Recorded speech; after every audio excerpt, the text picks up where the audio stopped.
તમે મંદિરે જાઓ છો ત્યારે મંદિરમાં આપણે નીચે નમીને આમ હાથ કરીએ છીએ. તો એનું કારણ એ છે કે જ્યારે તમે મંદિરે જાઓ છો ને તમે નમો છો એટલે તમને એક પ્રકારની એક્સરસાઇઝ થાય છે.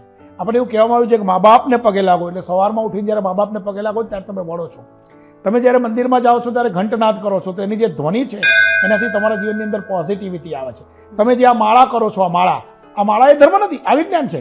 આ 3 પોઈન્ટ આપણા દબાય છે. માળા જ્યારે કરીએ ત્યારે આપણા 3 પોઈન્ટ દબાય છે. એ 3 પોઈન્ટ દબાવવાથી આપણા શરીરની અંદર પોઝિટિવિટી આવશે. આપણે નથી ઘણી વખત સંતો મહંતો આપણને એવું કહેવામાં આવે છે કે કંઈ તકલીફ છે, રાત્રે માળા કરીને સૂઈ જજો. તો માળા કરવાથી તમે પોઝિટિવ થાવ છો. માટે હું એવું માનું છું કે ક્યાંક ને ક્યાંક વિજ્ઞાન છે, સાયકોલોજી છે, અને એથી વિશેષ સામેવાળી વ્યક્તિનું પ્રેઝન્ટેશન કેવું છે એના ઉપરથી લોકોના જીવનમાં સારું થાય છે. જય